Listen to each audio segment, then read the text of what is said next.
Amen, que Dieu soit béni. Amen. Merci Seigneur.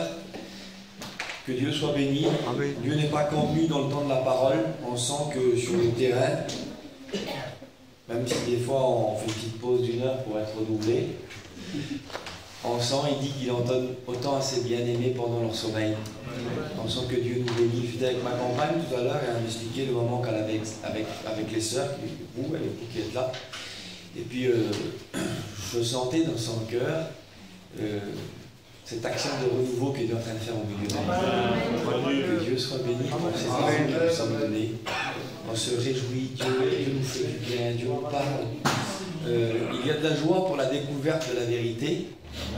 Et puis il y a de la joie des fois, même des anciens qui savent des choses, et puis ils disent « Ah, que c'est bon !»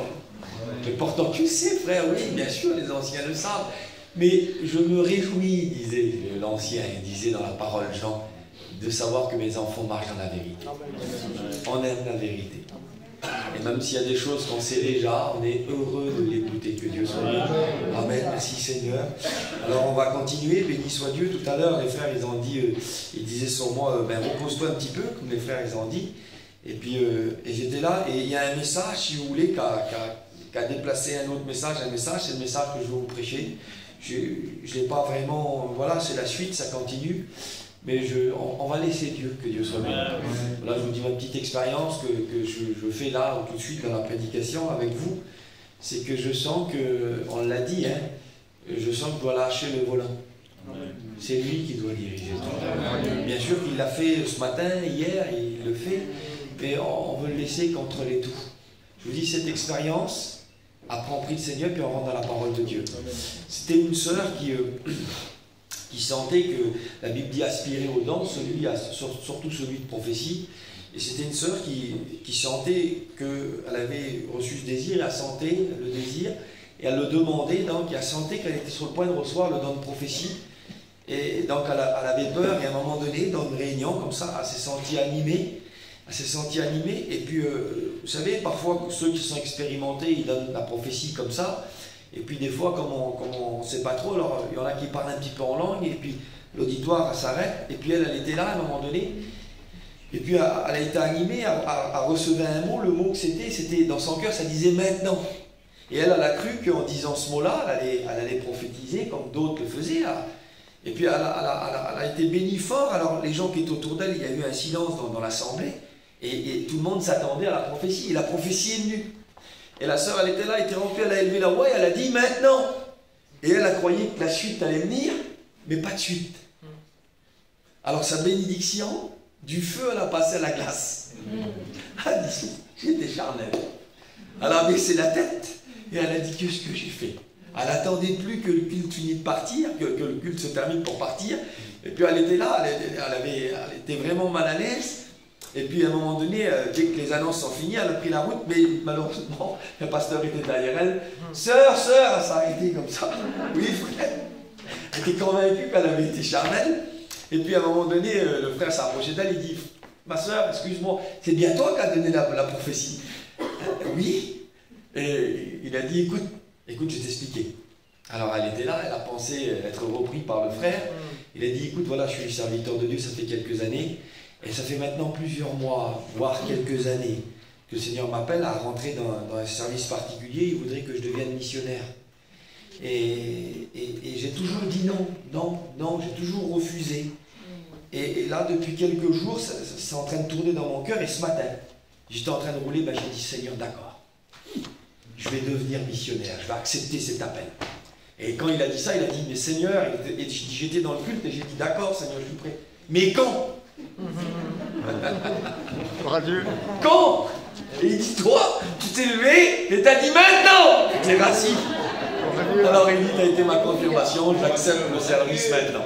Amen, alors nous, on voudrait des prophéties techniques, on voudrait des paroles, on voudrait quoi? Laissons-lui le volant. Laissons-lui, même si c'est comme c'est, laissons-le faire. Laissons Dieu être ce qu'il est, laissons Dieu être Dieu. Amen, mon Seigneur. On prie le Seigneur, que Dieu soit béni. Hein, merci Seigneur. Et puis je vais demander donc à Anthony, c'est un frère qui est venu nous visiter.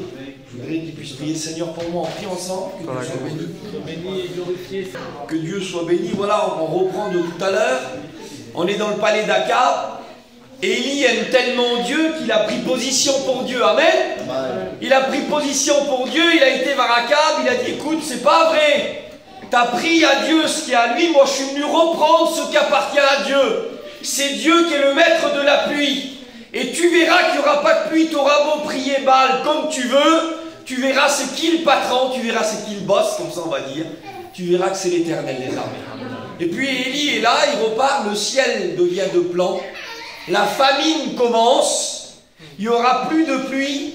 Les stocks alimentaires commencent à s'épuiser. Plus de graines, plus de céréales pour le bétail. Ça commence à se corser, c'est difficile. Et quand on prend position pour Dieu, est-ce que ça s'arrête comme ça? Est-ce que Dieu laisse les Élie comme ça? Non. Dieu a toujours une suite. Amen. Dites Amen. Amen. Dieu aura toujours une suite pour ceux qui se lèvent pour Dieu. Même si le pays se ferme, même si l'État serre les verrous, même si un canal se bouche, Dieu connaît une autre source. Amen. Que Dieu soit béni. Je vous explique cette petite expérience. On est là et on rentre dans le message tout doucement ensemble. Un jour, j'ai voulu faire une expérience. Vous connaissez le psaume 87,7 ? Toutes mes sources sont en toi. Et toutes nos sources sont en lui. La source, le canal de notre joie est en lui. Le canal de notre paix est en lui. Et moi, j'ai voulu savoir si la source, le canal de mes finances, il était en lui ou il était dans mes muxes ou dans ma langue à dire « Bonjour monsieur, excusez-moi de vous déranger ». Je voulais savoir si le revenu de mes finances, ça dépendait de mon petit travail du matin ou si c'était vraiment Dieu. On était en confinement, je vous explique cette expérience, et on rentre dans la parole de Dieu ensemble. On était dans le confinement, j'avais passé, quelques mois avant, j'avais passé un temps à Nice, j'avais fait une réunion, les frères m'avaient fait une réunion au plan, une réunion à Villeneuve-Loubet, là-bas, Vartoucou, le jeu à l'ancien, et puis j'étais reparti à Paris, pauvre de moi, dans cette ville de Paris, là-bas, les embouteillages, tout ça, mais voilà, tout est bloqué, on est en confinement, j'ai un petit peu d'argent, alors on n'était pas trop compliqué en confinement, hein. Comme il a dit Tatou, le Seigneur nous avait ramené à l'essentiel, manger, prier. On était là, il n'y avait plus d'achats superficiels, on remplissait nos frigidaires et puis on n'en demandait pas plus. Et puis j'étais là, mais voilà, à un moment donné, les stocks, ils ont commencé à baisser. Et puis à un moment donné, je disais ça à ma compagne, je dis voilà, je vous livre ça les frères. On est vraiment, je me sens vraiment bien. C'est plus de la prédication, c'est on est ensemble. Et puis j'étais là, je disais, Vicky, je dis je sais pas si je vais le vivre, ça que je dis, mais voilà, je disais ça, je disais, Vicky, je voudrais pas chiner toute ma vie. À un moment donné, je voudrais que Dieu pourvoie. Je voudrais pouvoir ne pas travailler. Alors, je suis pas en train de demander des rentes, je ne veux pas être rentier. Hein. Mais je dis, Seigneur, voilà, et une prière vient dans mon cœur. Elle a dit, t'es un petit peu... a dit, on a des enfants, il faut faire face, et on comprend ça. Je dis, oui, je sais tout ça. Mais je dis, je voudrais, à des moments donnés, je voudrais que Dieu pourvoie. Comme Élie, les corbeaux, on va le voir. Hein? Je voudrais que Dieu pourvoie, je dis, et puis je pensais cette histoire-là. Et je dis ça à ma compagne. Je voudrais savoir si la source de mes revenus, si c'est Dieu, ou alors si c'est ma Chine. Je voudrais savoir si la Chine n'est qu'un canal. La source est Dieu, et le canal qui conduit à mes revenus, la Chine c'est juste qu'un canal. Mais je disais, tu vois, Vicky, si je tomberais malade et que je ne pourrais plus travailler, donc le canal de la Chine se boucherait. Alors, est-ce qu'on mourrait de faim alors? Alors, si notre source, c'est mon petit travail à moi, alors je dis, on est bien fait. Mais je dis, je voudrais savoir si la source de mes revenus, c'est Dieu. Dieu ou mon travail. Et puis, je suis là. Et puis, donc, on est des mois sans travailler, on est en confinement, comme vous, les frères. Et puis, moi, je n'ai pas de salaire, je fais mon petit travail comme ça. Et puis, je suis là. Et puis, je suis en train de parler comme ça. Il se passe quelques jours. Et puis, j'ai un frère de Nice qui m'appelle au téléphone. Allô, Cheyenne? Oui, il dit, voilà, Il dit, il y a une sœur qui m'a demandé ta situation là, fait comme une petite enquête sur toi, oui, dis-moi. Il dit, non, voilà, elle a quelque chose, écoute, elle va t'appeler avec ta compagne, comme ça. D'accord, je vous coupe au cours des détails, le téléphone sonne. Elle dit, bonjour mon frère. Elle dit, voilà, je ne sais pas si je me trompe ou quoi. Elle dit, donc, il y a quelques jours, elle me donne les jours, 5 jours. Moi, je remonte les 5 jours en arrière. C'est au moment où je suis dans ma caravane avec ma compagne et je dis, je voudrais savoir si la source de mes revenus, c'est Dieu ou mon travail. Et elle a dit, voilà, je te voyais dans ta caravane. Tu étais dans le confinement. Tu étais avec ta femme et tes enfants. Et tu disais que ta femme, en grattant la tête comme ça, tu disais, est-ce que c'est Dieu qui te donne de l'argent? Et la sœur est là, elle a dit, voilà, alors dit, Dieu met sur mon cœur, je voudrais t'envoyer quelque chose. Et elle me dit, voilà, mon mari n'est pas chrétien, tout de suite, la lumière s'allume dans ma tête. Elle dit, mon mari n'est pas chrétien. Alors je dis, écoute, ma soeur, je suis avec ma compagne, je dis, moi, écoute, déjà là, tu as exaucé ma prière. Parce que moi, je suis un serviteur de Dieu, et j'aimerais, dans mon temps qui passe, ne pas dégraisser, mais avancer. Je voudrais que Dieu m'alimente dans ce domaine-là. Je voudrais être un homme de foi. Et j'ai demandé ça à Dieu. Comme Élie avec le corbeau, eh bien comme la veuve de Sérapta. Je dis, ben, t'es la veuve de Sérapta pour mon foyer. Je dis, mais maintenant, ton mari, il n'est pas chrétien. Je dis, elle dit, oui, mon mari, il travaille sur les toits. Elle dit, puis, c'est pas... Alors je dis, écoute, des fois, ton mari, ça pourrait créer une dispute, et ça ne m'intéresserait pas. Et je dis, déjà, rien que ce que tu as dit, tu as révélé la conversation secrète de mon foyer. Je dis, ça me suffit, moi. Elle dit non. Elle dit, mon mari, je ne prends pas l'argent de mon mari. Elle dit, moi, je suis une chrétienne. Et mon mari le sait. Je lui ai dit que j'avais quelque chose à transmettre. Elle dit, il est d'accord. Il dit, c'est un converti, mais il le sait. A dit, puis, a dit, le Seigneur a parlé, il a dit, dans la maison de mon serviteur, rien de souillé ni d'impur ne doit entrer. Alors a dit, c'est de l'argent propre que je te fais parvenir. Alors j'ai dit, a dit, donne-moi ton rythme, je vais te le faire parvenir. Et l'argent est venu. Et mon père, qui est dans la foi, qui est un jeune chrétien dans la foi, il avait assisté à tout ça. Il voyait les gens qui, je comprends ceux qui doivent le faire et dans un grand équilibre, puis on est que tous les anciens, pas de problème. Je comprends, on vivait ce temps de retraite. Hein, le confinement, c'est devenu une retraite pour nous. On était enfermés avec Dieu. Hein, et puis, je disais à mon père, j'avais le moyen de lui communiquer. Je me suis occupé. Les armes que Dieu m'avait données, c'était mon père et ma mère. Et je me suis occupé d'eux pendant ces 2 mois-là. Et puis, à un moment donné, je disais, le Seigneur pour moi, et on est arrivé dans le rouge avec mon père. Et puis, il voyait des frères qui disaient, regarde, l'autre, il vend des fruits, l'autre, il vend ça. Je dis, c'est bien, je dis, chacun fait comme il peut, mais je dis, tu verras, Dieu va pouvoir pour nous. Et quand l'expérience est venue, mon père me regardait comme ça, c'était pas possible. Et j'ai vu à ce moment-là, j'ai vu les frères et sœurs, que la source de mes revenus, à cette époque-là, c'était comme ça peut changer, il n'y a rien d'acquis. Hein. Mais j'ai vu à ce moment-là que la source, elle est en Dieu.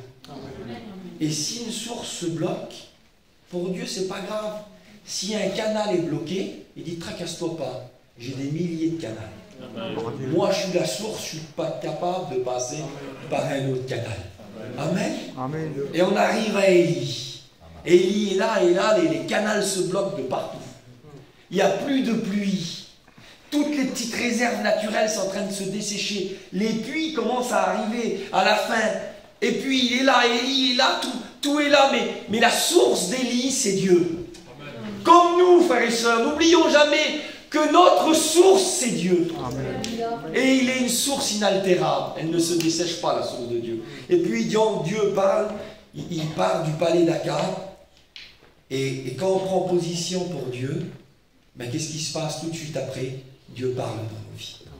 Écoute, si tu as pris position, Dieu va te parler maintenant. Amen. On voudrait des directives avant nous. On voudrait dire, parle-moi, je vais faire. Et Dieu dit, prends position pour moi, je vais t'ouvrir le chemin. Amen. Mais il n'a pas ouvert, il les a conduits à l'impasse. Il les a conduits à la mer morte, à l'impasse. Seigneur, tu nous as trempés? Non, je vais vous faire voir ma gloire. Amen. Dieu aime nous amener devant des montagnes. Et d'un coup, il ouvre la montagne, il ouvre la mer. Comment Dieu tire sa gloire dans ça? Laisse Dieu te conduire. Écoute, à Bartimée, il a jeté son manteau. Ça veut dire, jette ton manteau, tu n'auras plus besoin d'être aveugle. À Pierre, il a dit, mets ton manteau. Parfois, Dieu nous demande, sois aveugle. Comment, Seigneur? Tu prends ta main, mets-la dans ma main, ferme tes yeux, je te conduis. Laissons Dieu nous conduire aveuglément. On a une expression, hein, on dit, tu peux y aller les yeux fermés. Ben, je te promets que s'il y a bien quelqu'un qui peut y aller les yeux fermés, c'est lui. Amen. Et Élie reçoit la parole, écoutez bien. 1 Roi 17, verset 2. Et la parole de l'Éternel fut adressée à Élie en ces mots. Pars d'ici, dirige-toi vers l'Orient, cache-toi près du torrent de Kérit, qui est en face du Jourdain. Tu boiras de l'eau du torrent, et j'ai ordonné au corbeau de te nourrir là. Il partit et fit selon la parole de l'Éternel. Il alla s'établir près du torrent de Kérit, qui est en face du Jourdain. Les corbeaux lui apportaient du pain et de la viande le matin, et du pain et de la viande le soir. Il buvait de l'eau du torrent. Amen. Amen. Gloire à Dieu. Amen. Dieu est là et on voit pour Élie, ça, qu'est-ce qui se passe? Écoute, occupe-toi pas des autres, parce que tu m'as choisi, parce que tu m'as fait confiance, parce que tu n'as pas eu honte de moi, dit la parole de Dieu. Alors il dit, je te garderai. Eh bien, je vais te garder, Élie. Voilà, je t'ai préparé un kérit. Quelle beauté, Seigneur. J'aimerais vous dire qu'il y a des kérites qui sont préparés pour nous, frères et sœurs. Vous savez ce qui se passe pour Élie, là? C'est une retraite qui commence. Élie va disparaître dans l'ombre de Dieu pendant 3 ans. Et là, on est la première année, ils viennent parler là, et il y a une retraite que Dieu s'ouvre. Écoutez, Dieu aime les retraites. Dieu aime comme il prend son peuple et il dit, viens, je vais t'attirer au désert. Viens, je vais t'amener à Aubenas.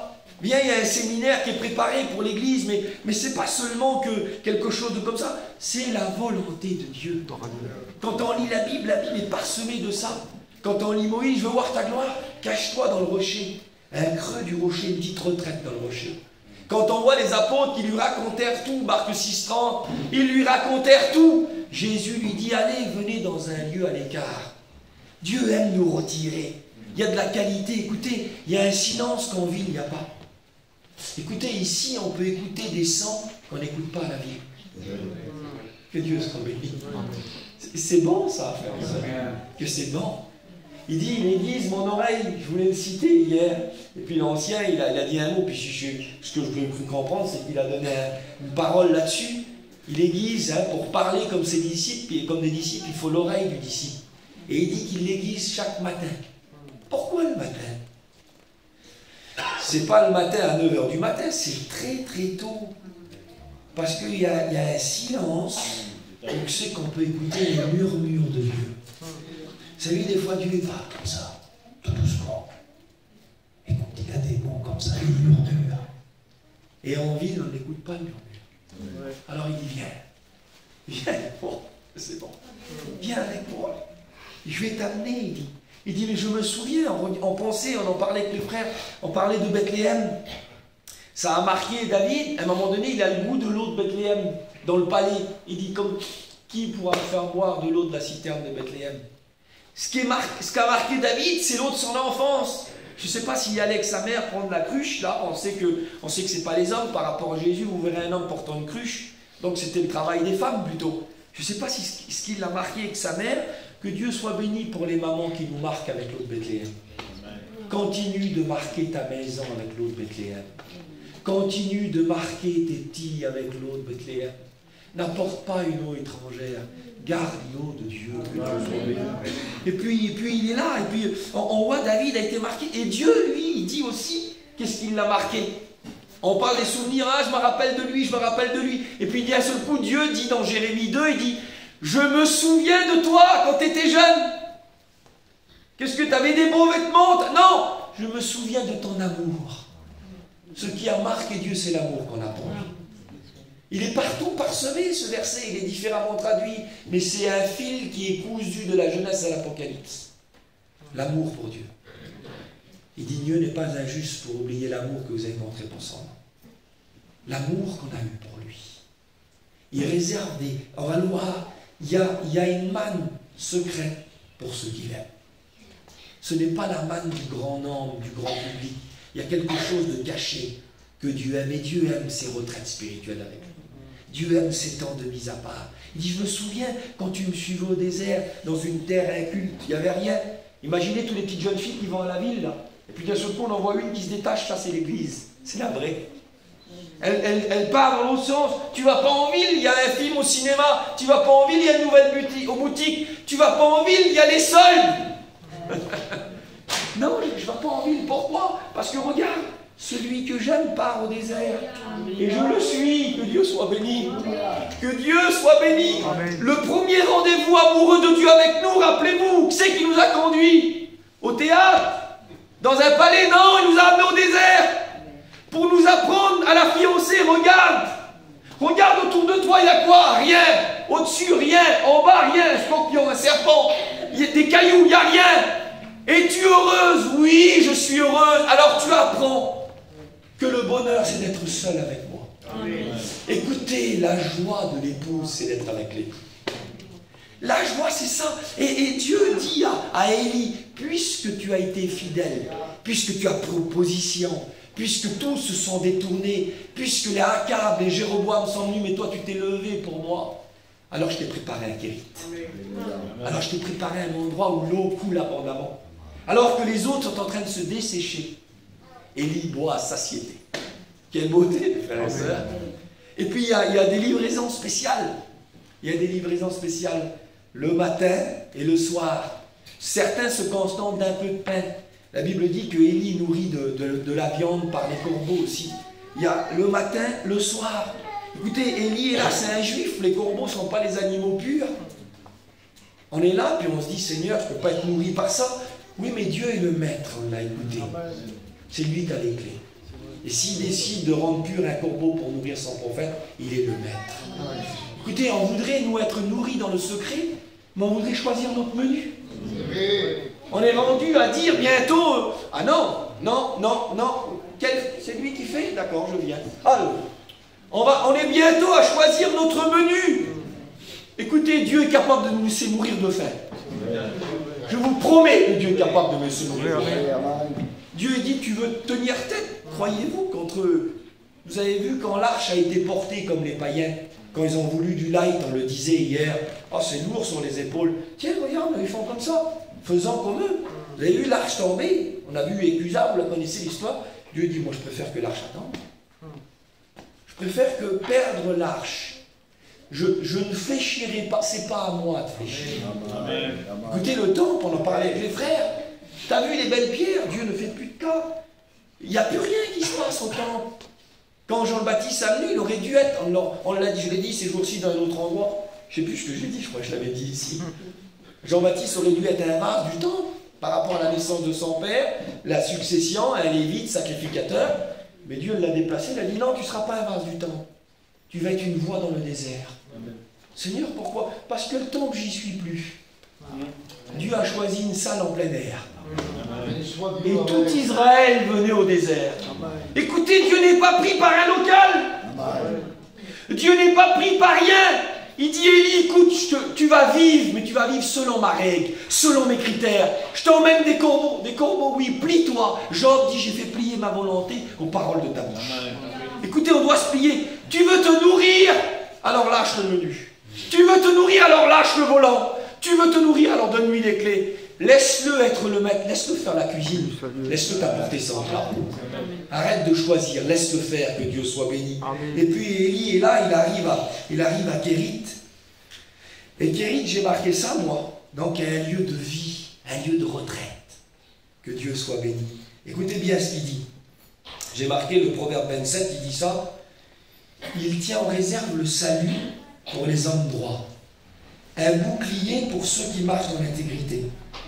Darby dit, il réserve ses 5 conseils pour les hommes droits. On dirait que ce n'est pas pour tout le monde. On dirait qu'il y a une catégorie qui se détache. Et Dieu dit, vous savez, comme il avait le prophète Samuel, on en a parlé ce matin, je crois, un petit mot comme ça. Et quand il y a eu le repas pour oindre le roi, à un moment donné, avant qu'il le oigne, ils ont fait venir et il dit, je crois que c'était pour Saül, il a pris le meilleur morceau. Et il a dit, celui-là, tu le mets à part. ça sera pour le futur roi. Écoutez, il y a les meilleurs morceaux. Dieu les met à part, c'est pas pour monsieur tout le monde. Il dit, il tient en réserve ses précieux conseils, ses saints conseils pour les hommes droits. Les hommes qui veulent rester droits, pas tordus, pas comme un roseau. Il dit, qu'êtes-vous allé voir au désert? Un roseau agité par le vent? Vous pensez que Jean-Baptiste c'est un homme influençable? Vous croyez que ça souffle à gauche, il penche là? Hop, l'influence tourne du peuple, parce que vous avez vu, c'est ça, hein? La mode, pas d'éléphant. La mode, pratiquement opération pour mettre un pantalon, des gens comme ça. Jazo, il dit ça. Il dit, je ne peux pas le croire. Il dit, je regarde ça, il doit falloir une opération pour mettre le pantalon. La mode, c'est comme ça. Un coup, c'est là, un coup, c'est là. Il dit, Jésus, qu'êtes-vous allé voir? Il dit, c'est pas ça, Jean-Baptiste. C'est pas ça, les hommes droits. Même si le vent souffle, on a un cap. Et on garde le cap. Et à cause qu'on garde le cap, alors il y a une promesse, regardez ce qu'il dit. La version Martin a dit ça. Il réserve pour ceux qui sont droits un état permanent. Oh, c'est beau les frères, ça. Amen. Un état permanent. Du permanent. Oh, que c'est beau les frères. Ça veut dire quelque chose qui ne va pas varier. Quelque chose à un niveau qui ne va pas baisser. Je regardais ce que ça voulait dire permanent. État permanent, quelque chose de maintenu. Quelque chose qui ne diminue pas. Écoutez, pour Élie, il dit, écoute, tracasse-toi pas, je te maintiens à un niveau de vie qui, même pendant ce temps de famine, va demeurer. Oh, que c'est beau, les frères. Écoutez, on n'est pas dépendant de l'état, de la pluie, du beau temps. On n'est pas dépendant d'une époque. Il y a des phrases qui sortent. Ah, frère, c'était les anciens, c'était à leur époque. Ces nuits de jeûne, ce qui s'est fait, ce relâchement, comme si qu'on serait des hommes qui dépendraient de notre génération. Et puis le niveau de Dieu, il dit, Daniel a la vision, il dit, je vis une tête d'or, le buste d'argent, les jambes en cuivre, en airain, les pieds en fer et les doigts de pied en terre. C'est la diminution des valeurs des royaumes, la moralité du monde. Mais cette vision ne s'attache pas à l'Église. L'Église ne diminue pas dans sa valeur. Elle demeure dans ce qu'elle a été. Et il dit, je tiens, pour ceux qui sont les hommes droits, je tiens, que Dieu soit béni, un état permanent, un niveau qui ne change pas. Même si le soleil tape, vous avez vu des fois, hein, on voit des peintures, elle a été avec le temps, la couleur change. Dieu dit, moi je te promets que si tu es droit pour moi, si tu t'attaches à moi, je te promets que le soleil n'aura pas d'effet. Il l'a dit pour des sandales, les frères. Pendant 40 ans, ils ont marché. Excusez-moi, les sœurs, je cite Payan, il disait ça chaque fois pour nous détendre. Chaque fois que je cite ce mot-là, je pense à lui. Il disait, ils ont marché 40 ans dans le désert. Leurs sandales ne se sont pas épuisées. Ils étaient faits en langue de femme, inusables. Excusez-moi, les sœurs. C'était nos anciens qui disaient ça, on en parlait à table, on rigolait d'eux, que Dieu soit béni. Excusez-moi, hein, c'est pas moi, c'est lui. Ils ne sont pas usés. Écoutez, même une chaussure, Dieu dit, je te promets, si tu dois marcher 40 ans dans un désert, il n'y aura aucun cordonnier, mais moi je te fais la promesse. Alléluia. Que même une pauvre paire de sandales ne bougera pas.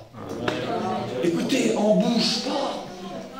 On reste pareil, il est le même, mais il nous transmet sa force à maintenir un cap, à maintenir un niveau. On parlait des frères, on parlait de Dagaï, on parlait de Xavier. On était à table avec les frères hier, on était là et on parlait, et on disait les années, et puis on parlait d'un message qu'ils ont prêché les frères. On disait, c'est pareil. Écoutez, ça ne bouge pas. Mais ça doit être normal. On ne parle pas d'un conseil humain. Gamaliel l'a dit, si ça vient des hommes, tracassez-vous pas, il dit. Ça va s'arrêter. Il cite quelques expéditions, Teudas et puis d'autres. Il en cite 3, je crois. Acte 5, il dit, vous avez souvenez, lui il est paru, lui il est paru, lui il est paru. Ça s'est arrêté. Et puis Dieu est en train de dire, il dit ça à travers, il dit, si ça vient de Dieu, arrêtez, il dit. On ne pourra pas lutter contre lui. Et là, il y a le kérite d'Élie. Amen. Écoutez, il y a des kérites, mais ce n'est pas pour tout le monde, je vous promets. Lisez bien 1 Roi 17, vous verrez que Élie est seul à kérite. Écoute, Dieu ne dit pas à tout le monde. C'est pour ceux qui ont gardé leur robe, qui ont gardé leur cœur.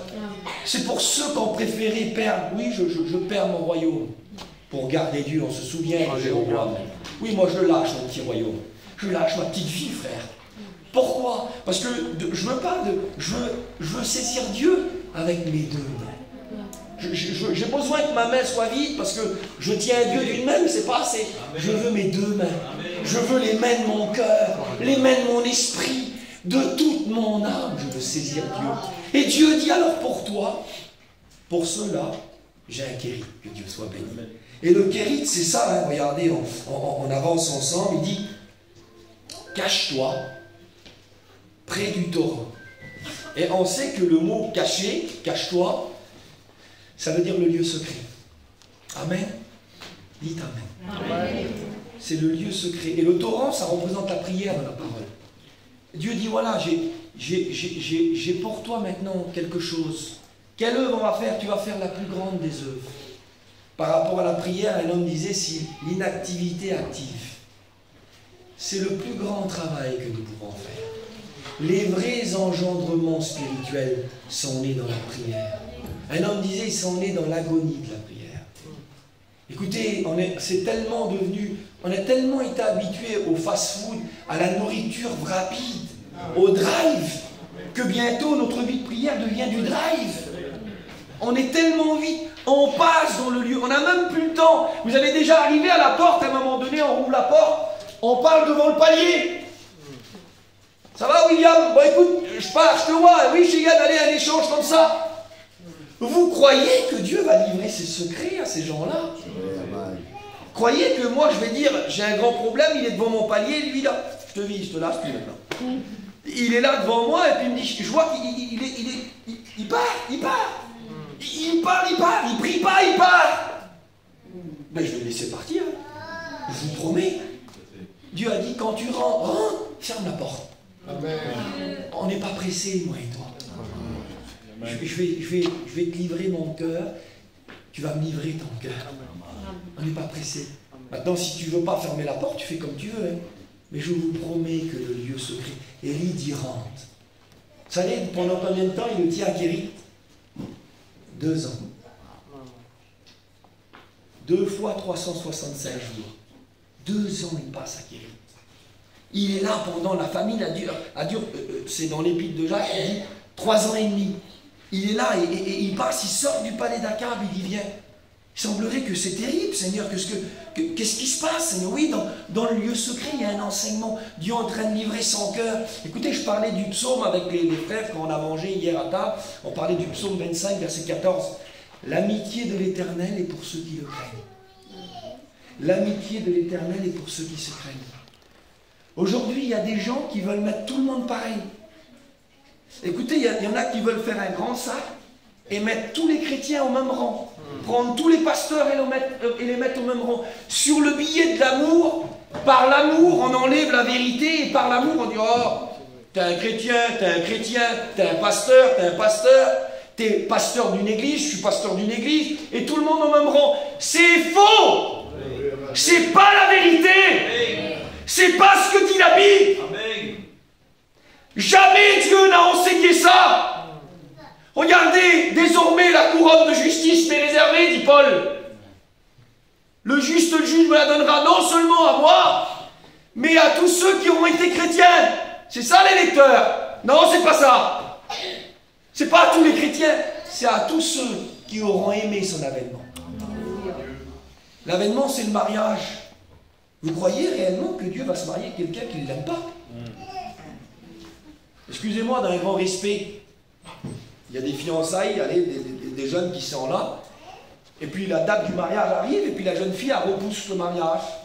Elle repousse le mariage, ça fait 1 an de fiançailles, 2 ans, 3 ans. Les parents, ils se grattent la tête. Le jeune, il ne comprend pas trop, ça fait là.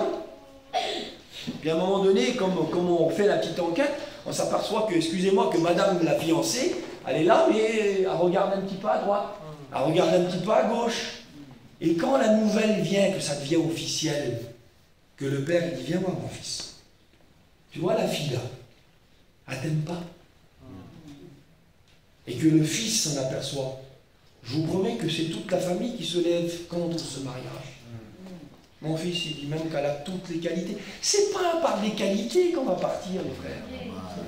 C'est pas parce qu'on est les plus polis, les plus beaux. C'est pas ça. La base d'un foyer, c'est l'amour.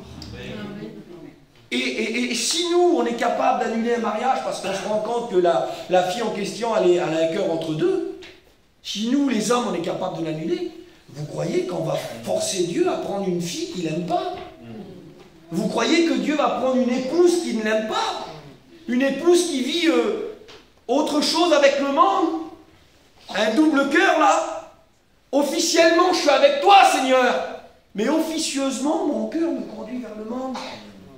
On voit passer la fiancée de Dieu dans la voiture du monde. En cabriolet avec les cheveux au vent.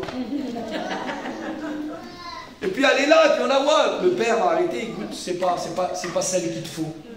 Écoutez, la couronne n'est pas pour tous les baptisés. La couronne, elle est pour ceux qui auront aimé sans retour. Alléluia. Écoutez, tout concourt au bien de tous les chrétiens, non? Tout concourt au bien de ceux qui aiment Dieu. Amen. J'aime Dieu. Attends.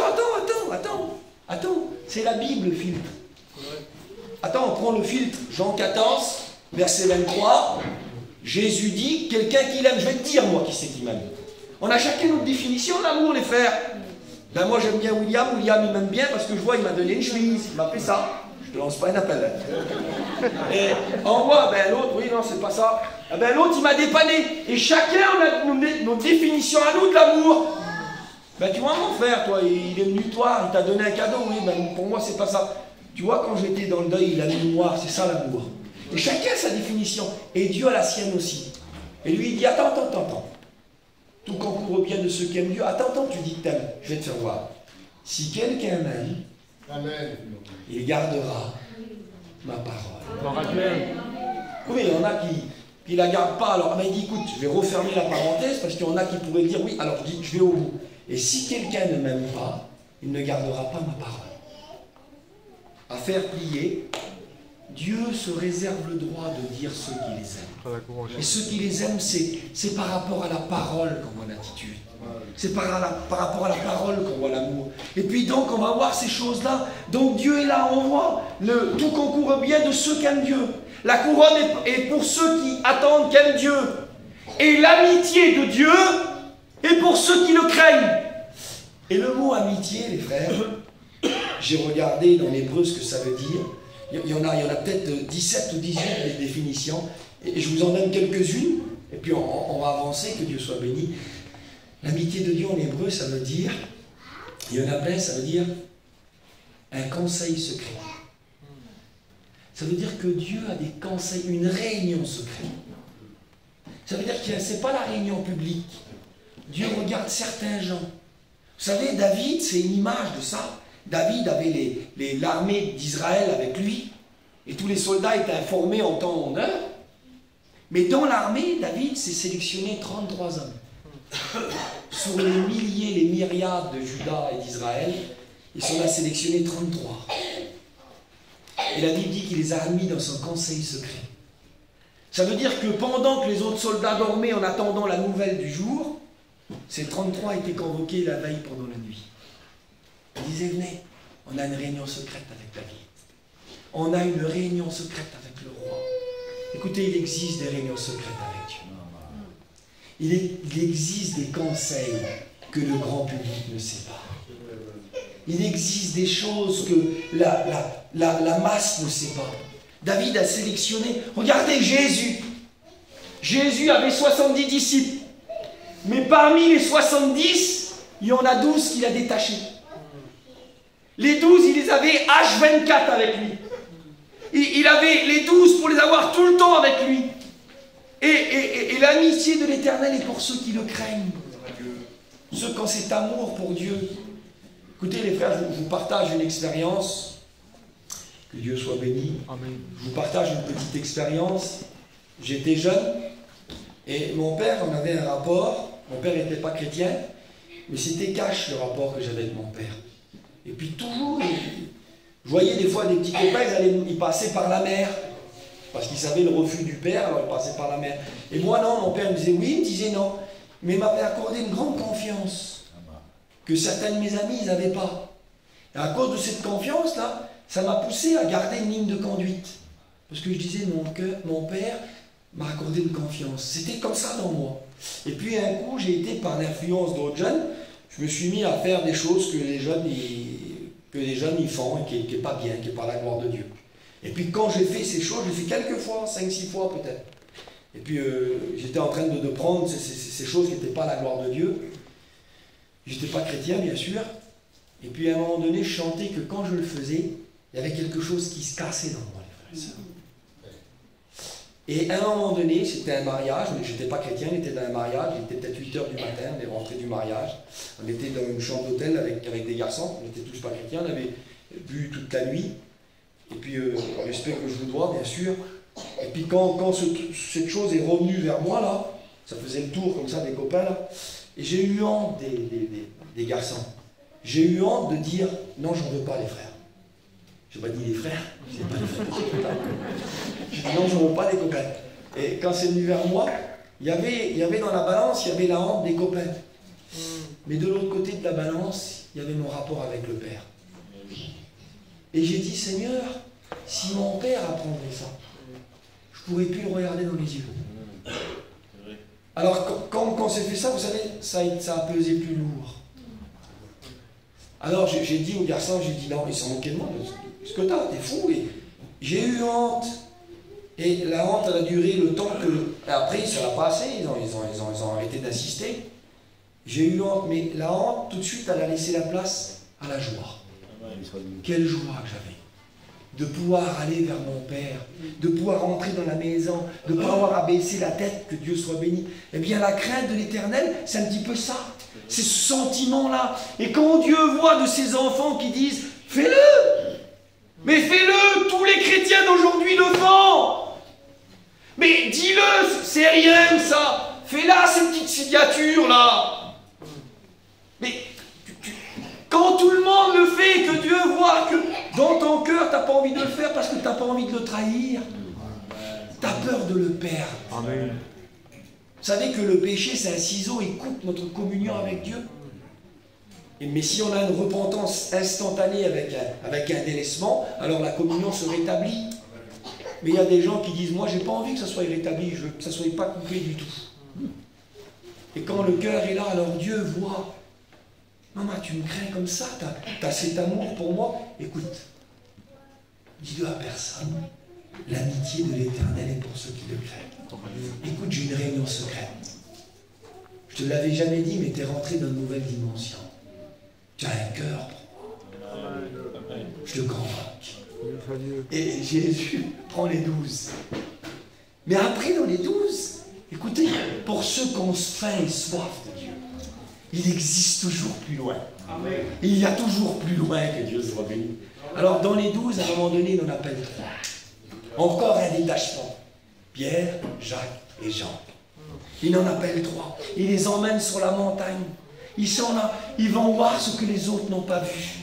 Je vous promets qu'il y a des chrétiens qui voient des choses que les autres ne verront jamais.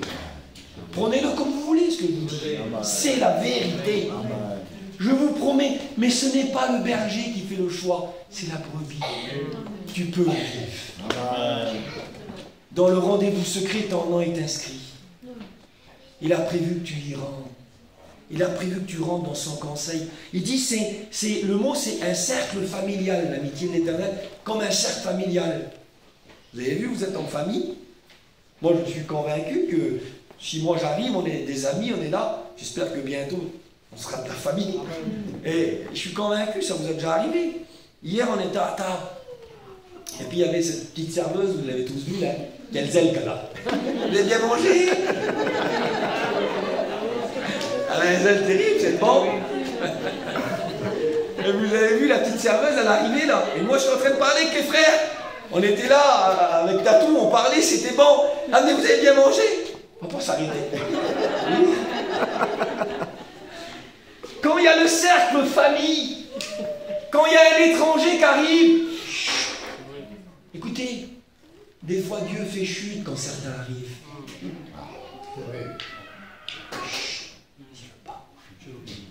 C'est bon, il est parti? Allez, on reprend. Écoutez, Dieu a des réunions de famille, des réunions d'intimité. Et Élie est dans ce kérit-là. Il rentre dans cette intimité, il rentre dans cette communion. Dieu l'amène encore plus loin, plus fort, plus haut. Je vous promets que Dieu a plus fort, plus grand, plus haut pour vous. Ça ne peut en être autrement. Vous avez vu pour le 14 juillet, il y a le feu d'artifice qui est là, on voit ça. Et puis il y a ce qu'on appelle le bouquet final. Il faut que la fin soit à la hauteur du début. Si les hommes sont capables de faire ça, vous croyez que Dieu ne va pas le faire? Si les hommes sont capables de finir avec un bouquet final, je vous promets que Dieu aussi ça va le faire. Je vous promets que ça, il y a des choses qui vont éclater dans nos cœurs. Dieu ne peut pas grandir dans ce qu'il est, mais il peut grandir dans la révélation de ce que nous avons de lui. Je vous promets que Dieu est là. Et Élie est là, il a son kérit, il est dans le lieu secret. Et kérit, ça veut dire trancher, égorger. Vous savez ce que c'est ça, hein? C'est faire couler le sang des sacrifices. Dieu, dans son intimité, il apprend à faire couler le sang des sacrifices. Écoutez, il y a un verset de la Bible qui dit que la vie dans le sang, ça veut dire offrir sa vie en sacrifice. Écoutez, ça ne s'apprend pas dans le public. Ça ne s'apprend pas dans l'œil de l'autre. Maman, t'as vu quelle prière qu'il a fait? Il dit, c'est bon, t'as eu ta récompense. Il l'a dit l'ancien hier. Ne faites pas de votre chambre secrète une chambre haute. Il t'a écouté, maman, ça prie, c'est bon, ça y est, allez. Quel dommage. T'as fait gagner en bas, t'as perdu en haut. Écoutez, c'est dans le secret qu'on apprend à livrer nos vies. Dans le secret, Dieu nous rend anonymes. Les anonymes de Dieu. La Bible en est remplie.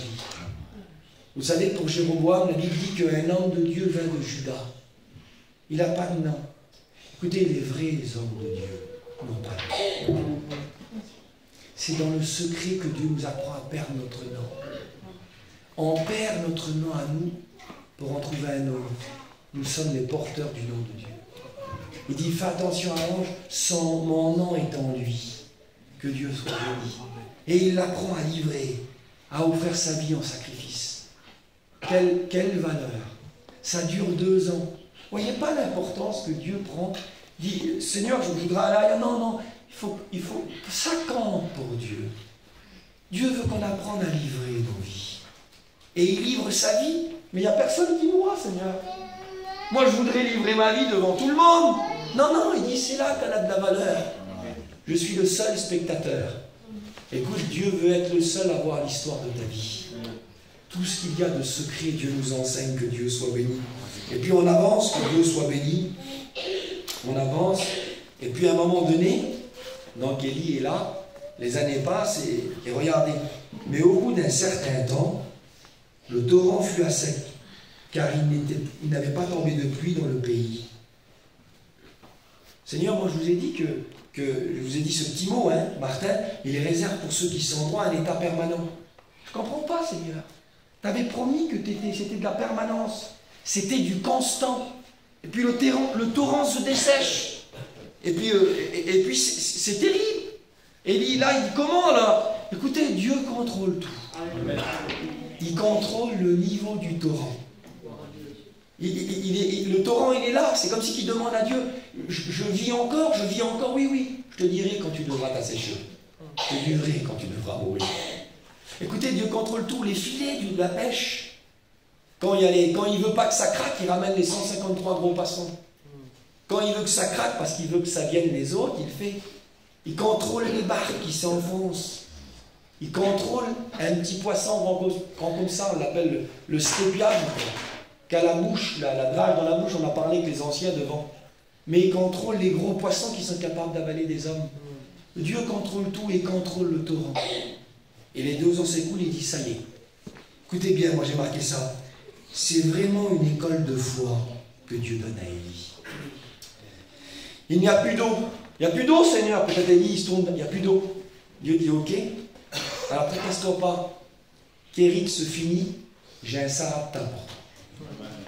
Et j'ai une suite. Dieu a toujours une suite, les frères. Que Dieu soit béni. Amen. Quand les kérites se finissent, il dit, j'ai un sarabta pour toi. Mais écoutez bien, Il faut, et le verset dit comme ça, il n'y eut plus d'eau dans le torrent.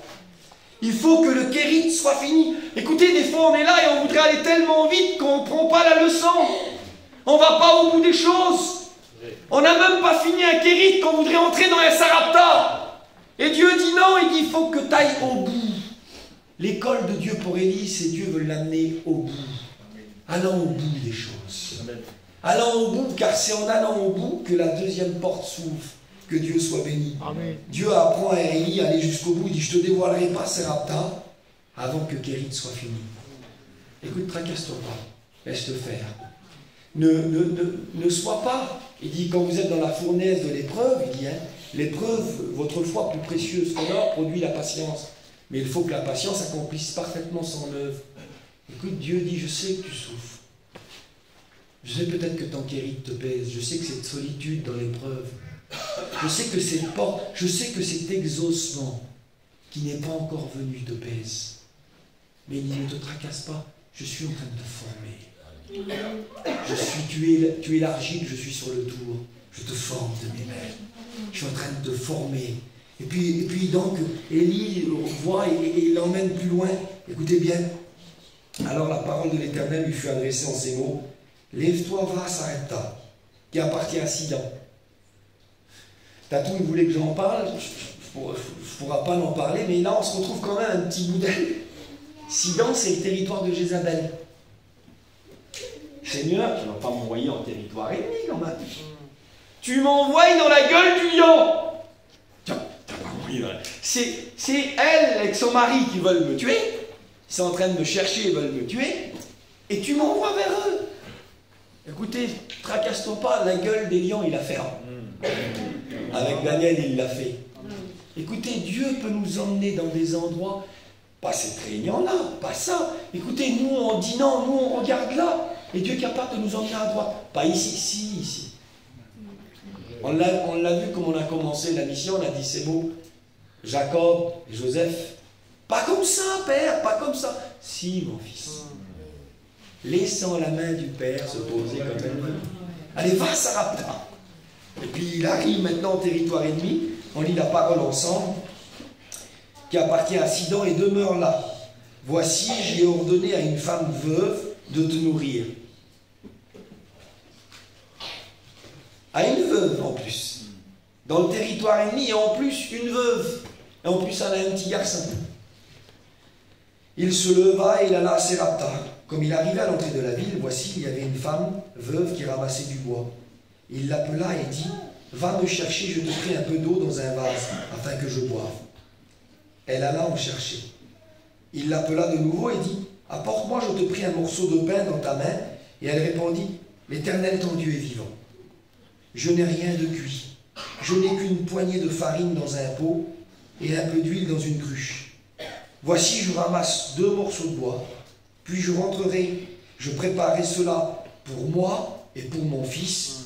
Nous mangerons, après quoi nous mourrons. Et il lui dit, ne crains point. Rentre, fais comme tu as dit. Seulement prépare-moi d'abord, avec cela, un petit gâteau. Et tu me l'apporteras. Tu en feras ensuite pour toi et pour ton fils. La chronologie est changée. Pour moi, mon fils, après il n'y a plus rien. L'homme de Dieu, il dit, attends. Il prend le moi, qui représente Dieu. Il prend le moi en premier. Vous savez que la conjugaison des Hébreux n'est pas comme la nôtre. C'est qu'en français, nous, c'est je, tu, il. Et en hébreu, le il, c'est Dieu. Et la conjugaison, c'est ça. Il, lui, tu. C'est nous, on se retrouve à la dernière place. On n'aime pas la dernière place. On est capable de mettre des petits coups de coude. Pousse-toi, pousse-toi. On arrive devant la porte, là-bas, on n'aime pas. Surtout notre papa, nous. Ah, qu'est-ce que la chair n'aime pas la dernière place. Élie est en train de donner une parole qui va à contre-chair. C'est contre nature. Il dit, écoute, place-toi en dernier. Mets Dieu en premier. Et là, il y a une promesse. On la lit ensemble. Car ainsi parle l'Éternel, le Dieu d'Israël. La farine qui dans le pot ne manquera point, et l'huile qui est dans la cruche ne diminuera point, jusqu'au jour où l'Éternel fera tomber de la pluie sur la face du sol. Avant, je ne savais pas, puis en lisant, j'ai vu, c'est 18 mois, 1 an et demi qui est resté là. Et donc, il y a là 18 mois qui sont devant elle. Elle a là et elle vit selon la parole de l'Éternel. J'aimerais, moi, qu'on fasse le contraire de ce qui est écrit. Imaginons que cette femme, elle a comme nous dans ce séminaire, on a un message, mais on a 2 personnes en nous, avec un grand respect. Comme Rebecca qui avait 2 nations en elle, eh bien on a ces 2 forces, l'homme nouveau et le vieil homme, la chair et l'esprit. Et comme toi, quand elle a reçu cette parole, il y a eu un combat. Imaginons que sa chair, elle a pris le dessus. Et qu'a dit, ben non, moi je ne fais pas, je vais te faire passer avant mon petit, oui. Je vais te donner un gâteau pour toi de mon petit de 7-8 ans là. On a des petits enfants dans le séminaire, on les voit là. Oui, je vais le faire pour toi alors. Hein. Parce que tu t'appelles Élie, d'accord. Alors, je vais donner pour toi et je vais laisser mourir mon petit. Imaginez, à 99%, elle aurait eu raison de dire non. Un ennemi, elle n'est pas du territoire, tout la pousse. Tout ce qui est naturel, ce qui est normal, ce qui est bon sens, tout la pousse à faire pour elle. Allez, elle fait pour elle. Imaginez qu'elle fait ce petit gâteau. Elle le donne à son fils. Elle le prend pour elle. Allez, elle a mangé. On est un lundi. Elle est déjà en famine, ça fait 2 ans que la famine dure. Elle est déjà amoindrie, hein, comprenez bien. Hein. Elle arrive mardi, mercredi. Imaginons que c'est un super gâteau. C'est the gâteau. Qui a les vitamines que vous voulez. Allez, mettons que le gâteau l'a fait vivre 1 mois. Je ne pense pas. Mais allez, on est gentil, on lui donne du rabais. 1 mois. Au bout d'1 mois, il n'y a plus rien. Elle écoute l'estomac senti. Elle se retrouve comme Agar. Vous avez vu comme Agar, elle voit son petit qui va mourir dans le désert, elle dit tiens, je me tourne. Je ne veux pas voir mon fils mourir. Elle vit la même scène, sauf qu'Agar, elle a eu un miracle, mais elle, le miracle, quand il est venu, c'est sa chair qui a déterminé. Quand la parole de Dieu est venue, elle a choisi de rester sur le rationnel, sur le terrain de la chair. Alors elle voit son petit dépérir devant elle. Et puis un matin, peut-être le petit il est là, et les respirations deviennent de moins en moins fréquentes. Et puis elle s'approche de lui, les grosses larmes coulent, et puis elle écoute ce dernier. Et puis là, l'homme de Dieu, il est reparti. Hein. Et elle se dit, Seigneur, tout ça pour vivre quoi? 1 mois de plus. Mais cette femme-là, elle n'a pas agi comme ça. Quand elle a reçu la parole, elle a cru à la parole. Même notre maître, il a témoigné d'elle. Il a dit, il y avait beaucoup de veuves du temps d'Élie en Israël. Et il dit, il y a eu une veuve de Sérapta, il a parlé d'elle, que Dieu soit béni. Écoutez, si tu écoutes ta parole de Dieu, Jésus parlera de toi. Amen. Écoutez, le témoignage de Dieu sera pour toi, que Dieu soit béni. Dieu te sera favorable, que Dieu soit béni. On le dit, que l'Éternel me soit favorable. Et puis elle est là, elle a dit d'accord, elle a fait le petit gâteau. Regardez, et on le lit la suite. Elle alla et elle fit selon la parole de l'Éternel, et pendant longtemps, elle eut de quoi manger, elle et sa famille. Là, il y a un bonus. C'est pas elle et son fils. Seigneur, là, voilà devenu une banque alimentaire. Première banque alimentaire à Sérapta. Tout le monde meurt de faim. Elle a dit à sa famille, venez. Venez à midi, il y a de l'huile et de la farine dans mon pot.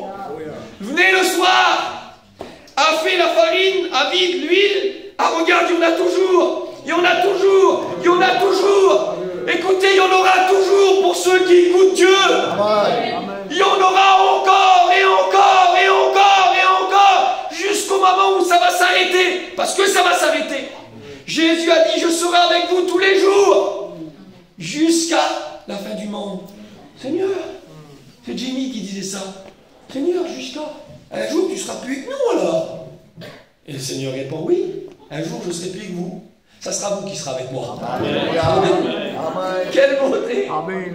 Tu en auras toujours, toujours, toujours. Et à un moment donné, ça s'arrêtera parce que tu auras l'huile du ciel, la farine du ciel, le pain de Dieu, dans la maison de Dieu, que Dieu soit béni. Alors j'avance, et puis je vais terminer, que Dieu soit béni. On est là, Élie est là, et puis il est à Sarepta, et j'ai marqué ce que ça veut dire. Sarepta veut dire lieu de l'orfèvre. Vous vous souvenez quand on a commencé ce matin, quand on a parlé d'Élie, on a parlé du diamant de Dieu. Et à Sarepta, Élie reste à peu près 1 an et demi. Et pendant ces années, Dieu le taille. Dieu le taille. Voudrais-tu te laisser tailler par Dieu? Oui, mais j'ai accepté Dieu. Non, non, non, non. Je vous promets qu'Élie était déjà un prophète puissant devant Dieu. Je vous promets qu'il connaissait Dieu. Je vous promets qu'il le connaissait beaucoup, beaucoup plus que moi. Et pourtant, à Sarepta, Dieu le taille. Écoutez, Dieu est méticuleux. Dieu ne fait pas de travail à l'usine. Pour Dieu, ce n'est pas une usine avec des briques, la même forme, la même taille, le même poids, non. Dieu n'a pas d'usine, il a un atelier. Dieu est un artisan. À Sarepta, il y a un orfèvre. Et il taille Élie. Il taille Élie. Parce qu'il y a devant Élie un autre rendez-vous qui l'attend. Il y a devant Élie un rendez-vous. Alors Élie doit être taillé. Je vous lis ce texte-là, on va prier le Seigneur. 1 Roi 18.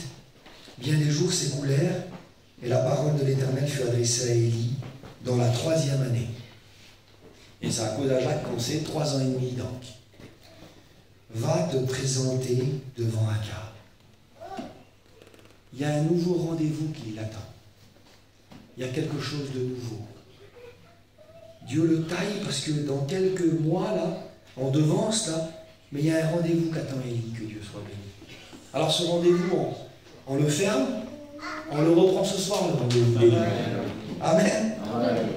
On revoit, on fait une pause avec Élie, on va se tenir devant Jésus. Amen. Et ce soir, on va voir Dieu l'a formé, Dieu l'a sorti. Il a paru, on a tourné la page, Élie est paru. Élie aimait trop Dieu pour se cacher comme les autres. Élie a dit à Akab, mon Dieu, c'est pas une mode, c'est pas un temps, j'aime Dieu, Akab. Je vais te montrer c'est qui le maître de la pluie, que Dieu soit béni. Et Élie est passé, Kéri, Sarepta. Et ce soir, Dieu attend Élie dans un nouveau rendez-vous. Il nous attend à nous aussi. On va remercier Dieu pour son aide. On ferme nos yeux, on prie le Seigneur. Merci Seigneur. Merci pour ta parole. Merci pour cette retraite avec Élie, Seigneur. Tu as choisi de nous entretenir auprès de lui. Tu as voulu nous faire voir et tu as précisé, Élie était un homme de la même nature que nous. Ça veut dire que nous pouvons le vivre. Tu n'es pas en train de nous faire languir, Seigneur. Tu n'es pas en train de nous dire, écoute, c'est du mystique. Non, c'est vrai. Ton conseil secret existe. L'amitié de l'Éternel est pour ceux qui le craignent. Les réunions de famille, les cachettes secrètes, les réunions secrètes, elles existent. Et tu attends simplement que nos cœurs en ont soif. Quand tu vois ta crainte se développer, quand tu nous tailles, quand tu nous emmènes dans nos guérites, dans notre intimité avec toi, alors tu nous formes, alors tu nous tailles, et tu prévois ce qu'il y a de meilleur. Merci pour ton école. Merci pour ce temps. J'aime ta parole, Seigneur. J'aime ton nom. Je suis heureux d'être là avec les frères. Tu es le plus beau parmi nous.